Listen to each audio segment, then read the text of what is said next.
Today I wanted to talk about permaculture. The reason that permaculture is important to me is that I live in southeast Idaho, which is a cold desert. We get very little rain during anywhere from pretty much the beginning of May until December.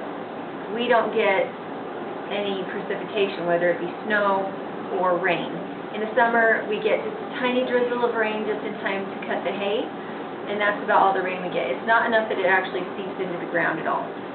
And so everything here has to be irrigated in some way. Now, the reason I'm attracted to permaculture is because, especially Paul Wheaton, he's at permies.com, Permies.com, and he is amazing. He does the hugelkultur and the swales, and that's a way that you use dead debris to build up your soil so that you use your soil as a storage tank for water rather than having to apply water. The reason I know this works is because I have trees on my property, even in a cold desert, that do not require water in the summer. Even during the hottest months of the summer, they don't require water. And my favorite book on permaculture is Gaia's Garden, and it would be the second edition. It's my absolute favorite book. I need to buy it. I just keep checking it out at the library because I'm kind of cheap. My second favorite is the Permaculture Book that was written by Sepp Holzer, and I love his as well.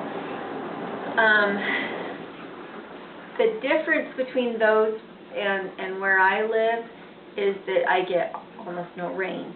The only moisture we get from nature comes in the winter, and then in the early spring we get a lot of rain. So the tricks that I have learned about permaculture are use what is available. Sepp Holzer and Paul Wheaton like to use deadfall, dead trees. Here where I am, we have no trees. There's no trees. And so finding a lot of deadfall to use in your mulching is impossible. You're going to have to pay for debris. You're going to have to pay for your mulch. I use straw.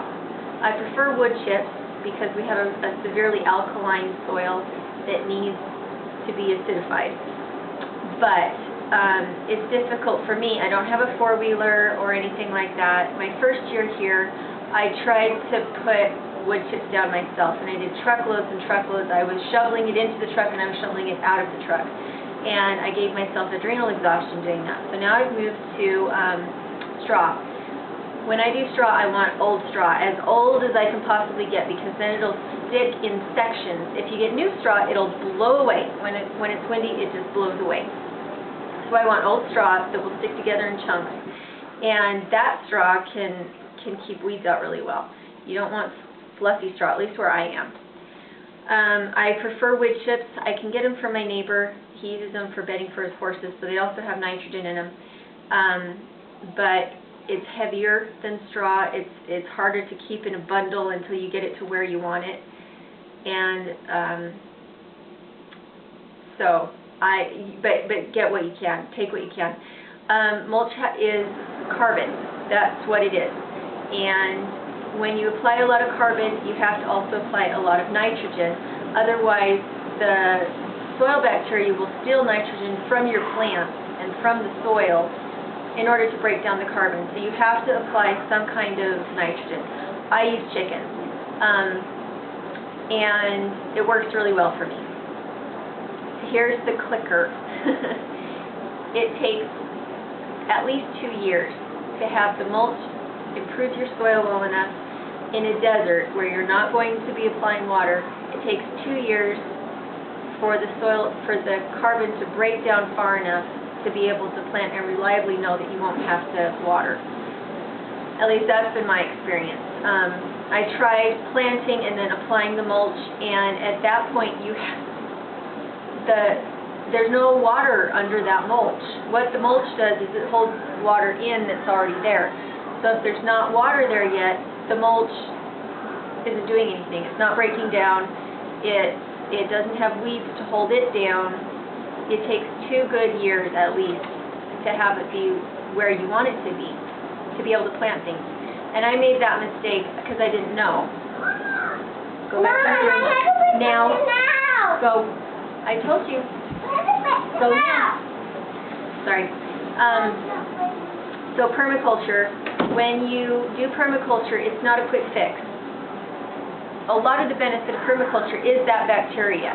The bacteria that grows there and the little bugs that come and the weeds that grow up are part of the benefit of the permaculture, is that you want it to be this little ecosystem.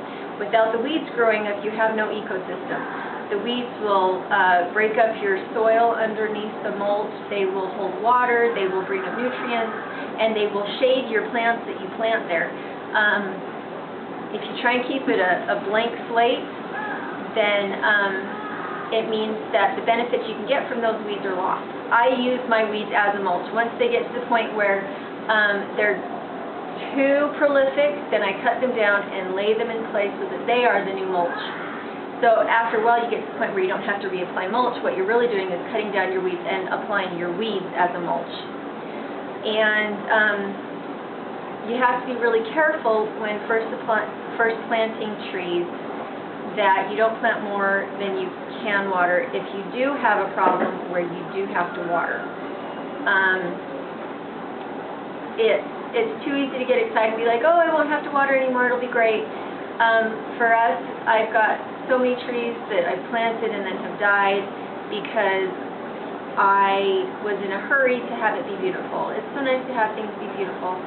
And right now our well is going dry because of that, because I am in the learning process still, and I didn't know how many years it takes for the soil to get better. It takes 2 years. And so the trees that I planted the first and second year that we were here are really struggling because I just didn't understand that. I didn't understand the ecosystem thing. Gaia's Garden, the book, is absolutely wonderful for explaining why I support it. But the reason that I don't think this is a complete failure is because I do have trees that can go without water all summer and still produce lots of fruit, and they're happy and wonderful and beautiful. But they're the places that I applied straw first, that I had the chickens really heavily manuring, and that I have repeatedly reapplied mulch again in the winter and then in the early spring when we still have water coming. And so it has been successful, and I really do love it, but you have to do it the right way and you have to be patient. It is not a quick fix. Permaculture is not a quick fix. I think it's Bill Mollison that has actually compared early permaculture to an unruly child and then an ugly adolescent teenager, and that it's not until it blooms into kind of a early adulthood that you start to see it being beautiful. But in the early stages, when you're using permaculture and you have all this straw and this mulch laying around, it's ugly, and it's something where you have to love it and wait for it to produce and be beautiful, which is hard, especially when you have neighbors that are looking at it thinking, oh my gosh, this crazy straw lady. But it does pay off, and when it pays off, it means that as you age, your garden ages, and it gets to the point where it can take care of itself without you, so that if you become disabled or as a senior you can't get around as well, it doesn't really matter. You don't have to go out there and lug hoses anymore. You don't have to worry about your well going dry, because at that point your landscape can take care of itself, and it means that you don't have to do any more inputs. The land takes care of itself. The fruit trees take care of themselves. And I have some other videos I wanted to make about some of the particular ways I've gotten around our water shortage right now. And specifically in our area, again, I use straw bales because they're available, and they're something that I, as a small woman, can handle myself without my husband having to help me with my experimenting. So I have some other videos coming on that. It's called straw bale gardening. And so that'll probably be my next video.